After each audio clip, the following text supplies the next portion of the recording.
ഒരു കത്തിക്കുത്ത്. കത്തിക്കുത്ത്? അയ്യോ, ഞാനല്ല, ഞാൻ വായനാശാലയില് കേരം സലിക്കുന്നുണ്ടായി. അപ്പൊ കളിച്ചോണ്ടിരിക്കുമ്പോ കുറെ പിള്ളന്മാരുടെ ആടുന്ന് 4 ഭാഗത്ത് കീഞ്ഞ് ഓടുന്നു. ഞാൻ ചന്ദ്രോ എവിടെ പോന്നോ എന്നെല്ലാം ചോദിച്ചു. അപ്പൊ ഒരുത്തൻ പറഞ്ഞു കാവില് കത്തിക്കുത്ത് കിടക്കുന്നുണ്ട്. നമ്മള് കത്തിക്കുത്ത് നേരിട്ട് കണ്ടിട്ടാ, സിനിമ കണ്ടിനി, ഇതൊന്ന് കാണാലാ. ഞാനും കീഞ്ഞോടി. കാവിലെത്തുമ്പോ ഞാൻ വരുമ്പോ 4 ഭാഗത്ത് എല്ലാരും പിള്ളന്മാർ ഓടിപ്പോന്നു. നമ്മ ഒരു ബഹുമാനം തന്നായിരിക്കും ഞാൻ വിചാരിച്ചു. 2 എണ്ണം കിടക്കുന്നുണ്ട്. കത്തിക്കുത്ത് കഴിഞ്ഞു പോയി. അപ്പൊ ഈ കുറ്റ സ്ഥലകടാ നമുക്ക് നോക്കാലാ. ഞാൻ ഒന്നിനെ പിടിച്ചു മറിച്ചിട്ടു. ഞാൻ ഇങ്ങനെ നോക്കാൻ നിൽക്കും, ബാക്കിൽ നിന്ന് ഒരുത്തൻ പിടിച്ചു.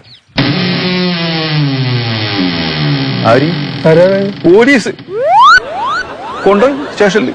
എന്തിനാ ദജ്ജാല് അവിടെ പോയിട്ട് ഇപ്പൊ ആടെ തൊടാൻ നിന്നായി? അതൊക്കെ തെളിവാണ്.